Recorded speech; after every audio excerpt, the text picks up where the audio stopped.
എല്ലാവർക്കും നമസ്കാരം. എന്റർടൈൻമെന്റ് കീഴിലേക്ക് എല്ലാവർക്കും സ്വാഗതം. എന്റർടൈൻമെന്റ് കീഴിലെ ഇക്കിരി റിയാക്ഷനാണ് മലൈക്കോട്ടെ വാലിബൻ. എന്തായാലും മലൈക്കോട്ടെ വാലിബൻ സിനിമയുടെ പ്രൊമോഷൻ വർക്കുകളൊക്കെ വളരെ ഗംഭീരമായിട്ട് മുന്നോട്ട് പോകുന്നു. ഇനി രാവിലെ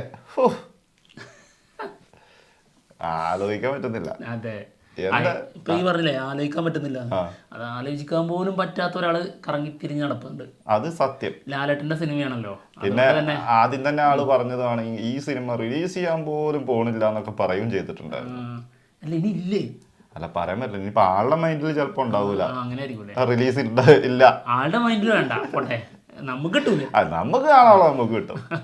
സംഭവം 25-ന് സിനിമ റിലീസിന് എത്തുന്നുണ്ട് കേട്ടോ. ഞങ്ങള് ആളോടും കൂടിയുള്ള ഒരു അറിയിപ്പാണ്. ചെകുത്താൻ ഈ സിനിമയെ കുറിച്ച് കുറച്ച് കാര്യങ്ങൾ പറയുന്നുണ്ട്. അതിൻ്റെ ഒരു ട്രോൾ വീഡിയോ ഉണ്ട്. ആളൊരു ഇൻ്റർവ്യൂവിൽ കൊടുത്തതാണ്. ഏതാ ഇൻ്റർവ്യൂ നമുക്ക് അറിഞ്ഞുകൂടാ. എന്തായാലും ബാസിത് കൊളത്തൂർ എന്നുള്ള യൂട്യൂബ് ചാനലിലാണ് ഈ ഒരു ട്രോൾ വീഡിയോ വന്നിരിക്കുന്നത്. കാണാം, നമുക്കൊന്ന് കാണാം. പിന്നെ തീർച്ചയായിട്ടും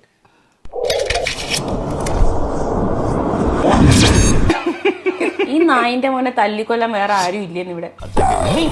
അങ്ങനെയൊക്കെ ചോദിക്കുന്നു. ലിജോ ജോസ് പല്ലിശ്ശേരിയുടെ പുതിയ പടം മലങ്കോട്ടെ വാലിബൻ. അതെന്തോ മലം കൊണ്ടുണ്ടാക്കിയ കോട്ടയൊക്കെ.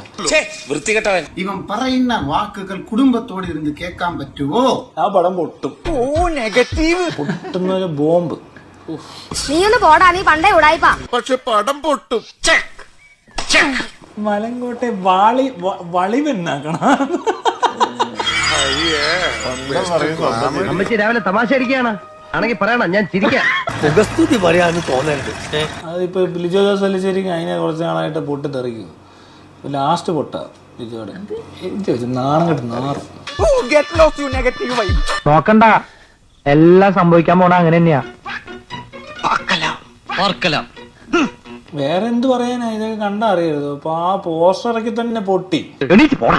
അത് ഇറങ്ങുന്നില്ല, പറയാൻ വരുമോന്ന് പറയാ. അല്ല ഒന്നും പറയാൻ പറ്റത്തുള്ളൂ.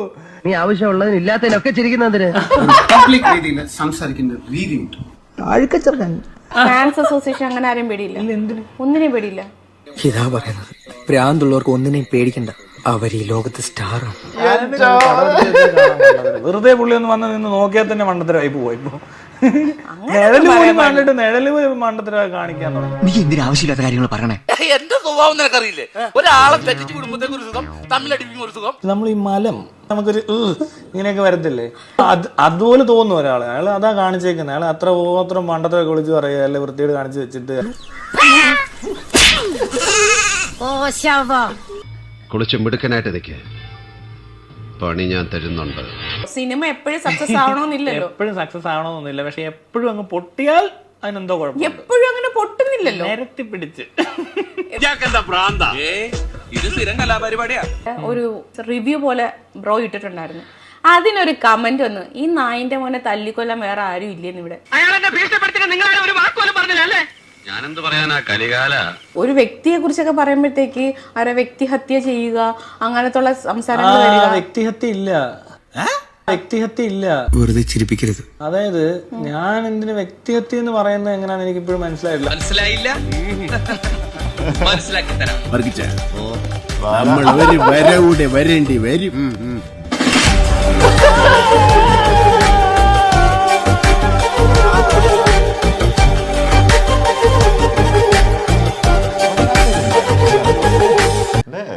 ലാസ്റ്റ് ആയിട്ട് നമ്മള് അംഗീകരിക്കുന്നില്ല.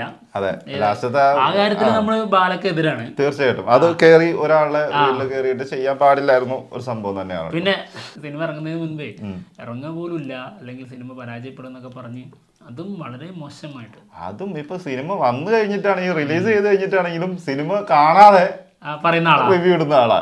അതെ, അങ്ങനത്തെ കുറെ സംഭവങ്ങള് നമ്മൾ കണ്ടിട്ടുള്ളതാ. ഇപ്പൊ പറഞ്ഞല്ലോ നേരത്തി പൊട്ടാണ്. സിനിമ കാണാതെ ആ ആൾക്ക് എങ്ങനെ പറയാൻ പറ്റും സിനിമ പൊട്ടുകയാണോ അതോ വിജയിക്കാണോ? ഇതിനകത്ത് എനിക്കെന്താന്ന് അറിയോ, എനിക്ക് ഭയങ്കരമായിട്ട് ഇഷ്ടപ്പെട്ട ഒരു ട്രോള് നമ്മുടെ അജു വർഗീസ് പറയുന്ന ഒരു സംഭവമാണ്. ഭ്രാന്തായ മനുഷ്യന്മാർക്ക് ആരെയും പേടി ഉണ്ടാവില്ല.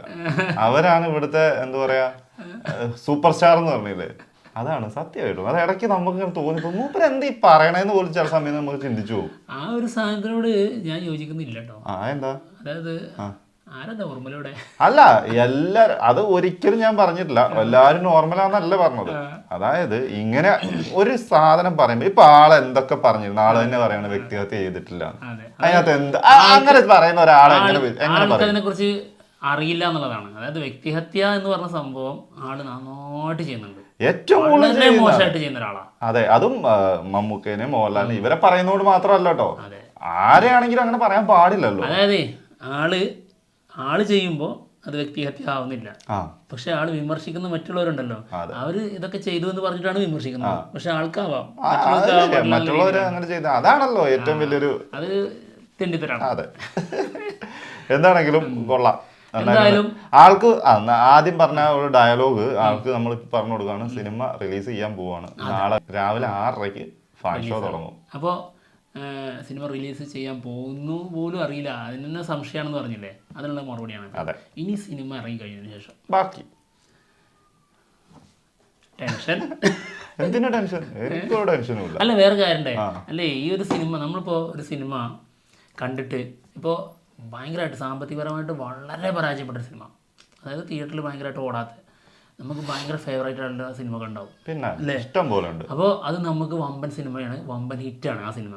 അതെ, ആള് ഏതടിസ്ഥാനത്തിലാണ് പരാജയപ്പെട്ടു പോകുന്നതെന്ന് പറഞ്ഞത് എന്നുള്ളതാണ് എനിക്ക് മനസ്സിലാകാത്തത്. അല്ലെങ്കിൽ ഇങ്ങനെ പറയണമായിരുന്നു എനിക്ക് ഇഷ്ടപ്പെടാത്തത്, അല്ലെങ്കിൽ എന്നെ തുടർച്ചയായിട്ട് തൃപ്തിപ്പെടുത്താത്ത സിനിമകൾ ചെയ്യുന്ന ഒരാളാണ്, അല്ലെങ്കിൽ പറയണമായിരുന്നു എന്ത് സാമ്പത്തികപരമായിട്ട് പരാജയപ്പെടുന്ന സിനിമ, അങ്ങനെ ഏതെങ്കിലും രീതിയിൽ പറയണമായിരുന്നു. ഇതാവുന്നില്ലല്ലോ. ഇത് ആളുടെ ഡയലോഗിലും ഇത് കേൾക്കുമ്പോൾ നമ്മൾ തന്നെ ചിന്തിക്കാറുണ്ട് ഇങ്ങനെയൊക്കെ ഇങ്ങനെ മനുഷ്യന്മാർക്കാവാൻ പറ്റുമെന്ന്. പല സമയങ്ങളിലൂടെ നമ്മൾ ചിന്തിച്ചു പോകുന്ന എങ്ങനെയാണ് ഇങ്ങനെ ഒരാളെ മാത്രം ടാർഗറ്റ് ചെയ്ത് ഇങ്ങനെ തന്നെ പറഞ്ഞുകൊണ്ട് നടക്കാൻ പറ്റും. അതും എത്രയോ നമ്മളൊക്കെ ശരിക്കും കുറേ ചീത്തവിളി കേട്ടുകഴിഞ്ഞാൽ നമുക്ക് തന്നെ തോന്നും ശരിയാണല്ലോ നമ്മൾ പറയണ ഇത് ഇത്ര ഇതാണല്ലോ. ഇത് അങ്ങനത്തെ ഒരു സംഭവമല്ല കേട്ടോ, എത്ര കേട്ടാലും സന്തോഷത്തോടെ അതാണ് അത് മാർക്കറ്റ് ചെയ്യുന്ന സംഭവം. അത് തന്നെ സംഭവം ശരി തന്നെയാണ്. എന്തായാലും ആൾക്ക് ഭയങ്കരമായിട്ടുള്ള ഹേറ്റ് എന്ന് പറയാൻ പറ്റില്ല, അതൊക്കെ അപ്പുറം അതിന്റെ മുകളിൽ എന്തോ വലിയ റൈറ്റാണ്. അതായത് മോഹൻലാൽ എന്ന ഒരു വ്യക്തിയോടുണ്ടല്ലോ ഇത്രത്തോളം ദേഷ്യമുള്ള ഒരു മനുഷ്യൻ എന്നുള്ളത് അല്ലേ നമുക്ക് ഞാൻ എപ്പോഴും നമ്മൾ ചിന്തിച്ചു പോകുന്ന സംഭവം. നമുക്കൊരു സിനിമ കണ്ടു അല്ലെങ്കിൽ ആ ഒരു സിനിമയോട് നമുക്ക് താല്പര്യക്കുറവുണ്ടായിരിക്കാം, ചിലപ്പോൾ ചില സിനിമകൾ നമുക്ക് ഇഷ്ടപ്പെട്ടില്ലായിരിക്കും, അത് നമ്മൾ പറയും ആ സിനിമ ചെയ്തത് ശരിയായില്ല, അത് കൊള്ളൂല. പക്ഷേ ഒരാളെ അടിച്ചാക്ഷേപിക്കുന്നതിൻ്റെ അത്രയ്ക്കും പറയുന്ന ഇങ്ങനത്തെ രീതിയിൽ പറയുന്ന വേറൊരാളെ ഞാൻ കണ്ടിട്ടില്ല സത്യമായിട്ടും. എത്രയോ ആൾക്കാരുണ്ട്, മമ്മൂക്കാനെ ഇഷ്ടമില്ലാത്തവരുണ്ടാവും, മോഹൻലാലിനെ ഇഷ്ടമില്ലാത്തവരുണ്ടാവും. അത് നല്ലൊരു കാര്യമാണ്. അതായത് മോഹൻലാൽ ഫാൻസിനോട് പറയാട്ടോ, അതായത് ഇങ്ങനെ ഒരാള് ആ ആളെ ഇഷ്ടപ്പെടുന്നില്ല എന്നുള്ളത് നല്ല കാര്യമാണ്. അതിന് അങ്ങോട്ട് കൊടുക്കണം ചിലപ്പോൾ ഒരു 100 രൂപ ചായ മേടിച്ചു കുടിച്ചോളാൻ പറയണം ഇഷ്ടപ്പെടാത്തതിന്. അല്ല എന്തായാലും ആളുടെ വെറുപ്പ് അങ്ങനെ തന്നെ തുടരട്ടെ, എന്തെങ്കിലും ആവട്ടെ, എന്തോ ആവട്ടെ, എന്താണെങ്കിലും കൊള്ളാം. അപ്പൊ എന്തായാലും ഞങ്ങൾ പോവാണ്, മറ്റുള്ള വിശേഷങ്ങളുമായിട്ട് ഉടനെ തന്നെ വരാം. Bye bye.